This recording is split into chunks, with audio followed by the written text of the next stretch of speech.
What's up, guys and gals? It's time for the latest chapter review for Kengan Omega. Kengan Omega chapter 308 entitled How to Beat the Top, which Koga and Ryuki are clearly not doing. Apologies, this probably won't come out until Friday, and apologies for very little video content this entire week because on the weekend I caught up with Andor, Star Wars Andor. Great, amazing series. But also my broken foot, which I never, of course, like a typical guy, I slept it off instead of going and getting x-rays, putting a cast on it.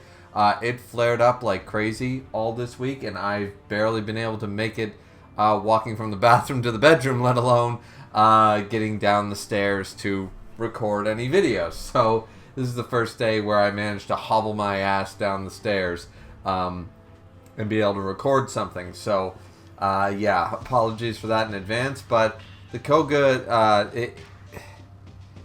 this chapter with Koga, it's just like, how many times did he say this? How many times, even Ryan said this, like before KVP, and said, in half a year you thought you'd be us? What is the fuck wrong with you? Are you kidding me? Like, that's the... Huh? You know? Like, literally. And Koga goes into this and gets his absolute shit handed to him. He gets one decent hit by combining... and by the way, the choreography, I really like the art and everything here. It seems like Daro enjoys drawing Ryan at the very least, so that's a plus.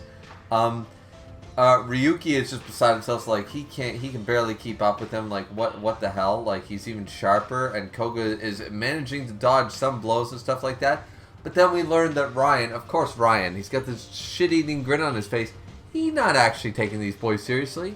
Now, I'm not going to power scale and say he's only using 10% of his power, or 50% of his power, or something like that, but I'm going to say he was not even like, I'm going to go out there and say it's less than half of his true power was going into this fight on both of them. Easily can say it's below the 50% marker. Wherever you want to lay it, that's up to you. I'm just saying he was not trying that hard. And he waited for the chance to counter. He uses the flame kata. And even Ryan is going like, oh, Oma's technique? Dude, I trained... Here is the detriment to Koga's training is the fact that he's learned some good moves from the Nico style, but Ryan is literally the guy, if not the guy we're going to see later in the chapter, to quite literally counter the Nico style if anybody else. If you're not Oma, I'm sorry, like, the Nico style is not going to catch... Actually, Ryan would probably kick the shit out of Tiger Nico, just in the basis of most of his moves have relevance to the Nico style that we know today. Some of them obviously not, but most of them do. And if that's the basis, Ryan has been training with Oma, the GOAT, for... Yeah. So there's even a flasher saying, I've seen that move a million times already. Like, you cannot catch me with a flame kata.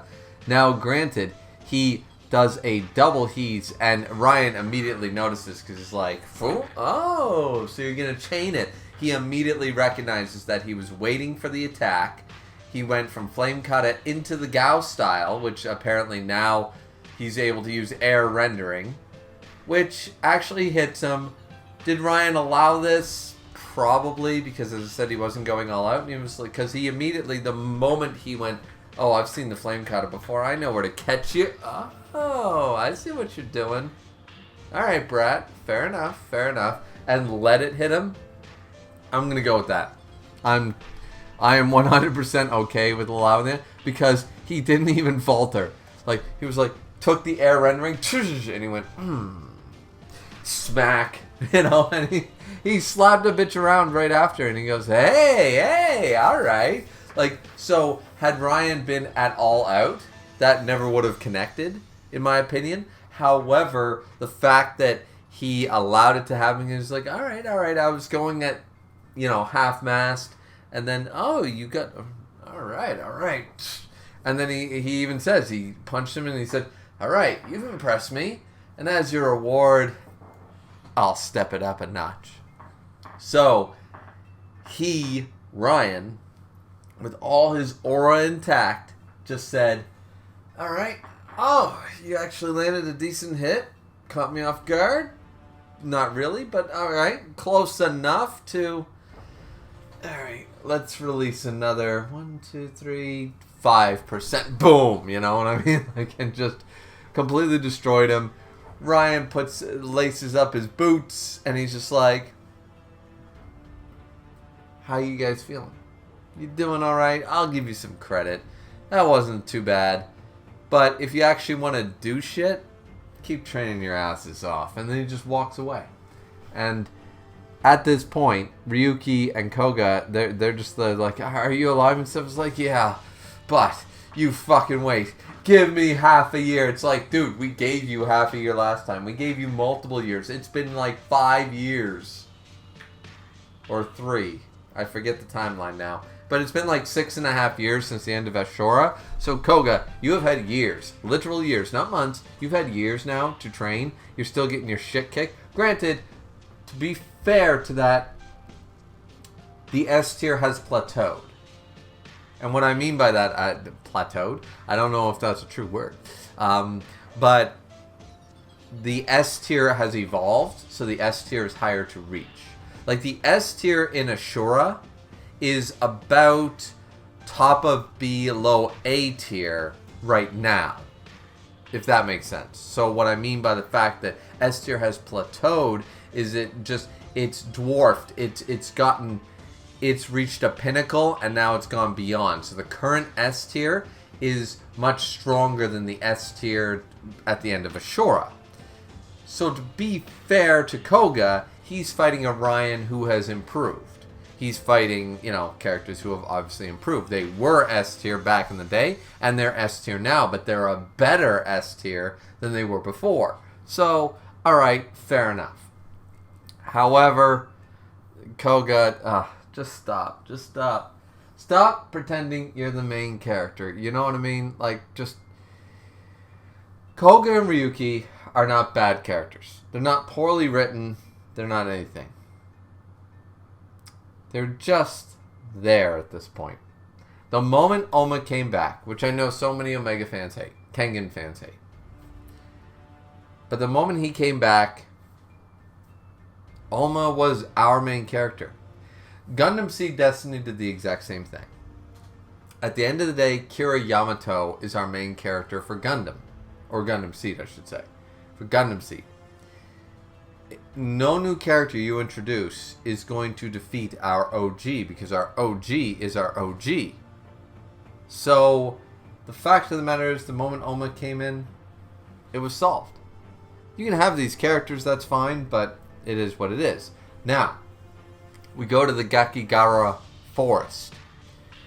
And Metsudo is there. Of all people, he steps in. And I'm like, the moment I saw the forest, I said, Wakatsuki, the tiger. I'm like, oh. I was like, yeah, the Ryan beatdown was glazing. And it's, once again, as a fan of Ryan, I don't give a fuck. Glaze all you want. But I know other fans don't like that. But if it was your favorite character, you wouldn't have a problem with it. So I don't understand the people who don't like when Ryan comes in and like dog walks people, because if that was your dude, if that was your Kenpachi, your Itachi, your Shanks, your whatever, you'd be totally fine with it. But because you dog walked it, yeah, anyways, not going to get into that debate. But fact of the matter is that the moment I saw this forest, I went, Wakatsuki, let's go. And I was really happy. When I saw Metsudo, I was incredibly surprised. And then we see these like giant like sycamore trees, like the trunks of, well, sycamores are a lot bigger than this, but like these giant oak trees or whatever like that, just completely dismantled. And Waka's just chilling. Your training's going smoothly. And Waka, of course, he's got a bit of facial hair. Once again, I think that both Waka and Ryan, just like with Ryan before, Ryan looks better now than he did when he sliced and diced Willem. Facial hair generally makes a dude look better. Yours included. Yours truly included. However, in general, unkept or even like 5 o'clock shadow and stuff like that, I find some guys just look better clean shaven. Wakatsuki, it might be the art style, but Oma, Waka, and Ryan all look better without facial hair. Waka looks cool, but he doesn't look as cool if he was clean shaven. He looks more dangerous if he was clean shaven. Ryan looks better now being completely clean shaven than he did when he had the 5 o'clock. So it's all good, but Waka is just there, the wild tiger. He's been training and stuff like that, and he just like, I just thought I'd drop in and check on you. So he obviously knew where he had gone, and at first I thought this was Agito. And I went, okay, this will be, I was like, holy shit. Now, I know some fans might be disappointed, but I'm not by the person if it wasn't going to be Agito, because just the backside of the hair and stuff like that, I was like, ho. So Matsudo wants Waka to be, because once again, Shen might be super powerful and stuff, and he's got all these things, but he still doesn't have Superman syndrome.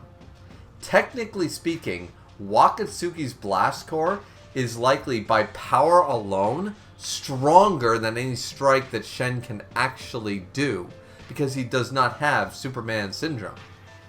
Technically speaking, if Shen were to just open chest and Wakatsuki were to blast core completely 100%, I would argue Shen would take damage. I would argue that is the most dangerous, one of the most dangerous things is Wakatsuki with his full-on Superman syndrome. So the fact is that Matsudo's like, all right. This might be one of our contenders, and he should be our contenders, to completely to be able to defeat the Connector. So he brought a playmate along, and it's the 4th Fang of Matsudo, Omori, and he looks awesome. He looks so good. And I'm like, yeah, Omori. And then Waka's like, yeah, I've been itching to punch a human for a change. And it's like, yeah, so Waka versus the 4th Fang. So has Waka ever fought the 4th Fang? I don't know. I don't think so. And at this point, it's so fucking cool that Omori, who was shitting on, by the way, Misasa and Taka there, and saying like 2 Fangs of Matsudo, and you got dog walked. What the actual fuck? You know, and he was pissed. And they were like, no, Connector's on another level, you know what I mean? And it's like, he's like, what if I was there? He's like, doesn't matter. And Omori, who I would argue, Agito's the strongest Fang. Erio's dead. So we're not gonna count Erio for right now, but I would argue that Agito, from Fangs 2 till 8, is the strongest Fang. Omori, I would argue, is the 2nd strongest Fang.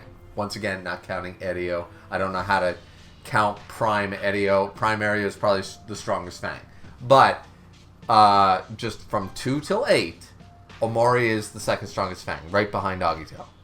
He's the guy who, once again, in the worst fight in Kengan history, the worst fight, the Hatsumi fight, Omori was the reason that Agito did not get his shit wrecked by Hatsumi-sen. Hatsumi-sen would win that fight if it weren't for Omori fucking taking him to the goddamn cleaners right before the fight, in between rounds. So, Omori has my hatred and my respect in that regard. Such a high level of respect for the 4th Fang Matsudo. This is a dude. Let's go. This is the dude who made it so that Agito actually had a shot, a chance against Kuroki Gensai. Because round 1, round 2, Agito gets his shit wrecked by Kuroki Gensai, the beard himself. But because of Omori, he managed to beat Hatsumi. And then go on to lose to Kuroki, but push Kuroki. None of that happens with round 1 Agito. Omori is the key, is the factor. He's that Keyblade, turn the notch, Kingdom Hearts 4, baby. This is what we're here for. So yeah, I am super stoked for this. I am incredibly erect right now. No, but I mean, it was fun to say. Anyways, alright, so that's the chapter. That is 308. I thought, like, the first part with the beat up and stuff, but the implications of Wakatsuki versus Omori. Fuck, boys, let's go. Let's go. This is going to be great. I'm excited for it. Even if we don't see it, the implications for when Waka and Omori walk out of the forest, for when... doesn't matter. But when Waka gets his first on-screen fight and we go and we flash back to this shit... Oh, baby. Put your credits down now. Put your money where your mouth is, because Wakatsuki, the Wild Tiger, is still S tier, baby. He's coming in hot. He's coming in to prove that he's S tier. Just like Gaolang was always S tier. People doubted him. Then we got that tournament that nobody likes. However, proved he was S tier. Waka's always been S tier on my brackets. Or at the very least, the gatekeeper to S tier. And, yeah. Let's go. Let's freaking go. So, anyways, hope you guys enjoyed. Sorry for how late it was. Hopefully I get this out here today on Thursday. It's kind of late right now. But hopefully I managed to, go up, rest my foot a little bit more. And I get down here to render it in enough time. And sorry if I'm a little, like, all over the map, too. I've taken enough ibuprofen to kill an elephant.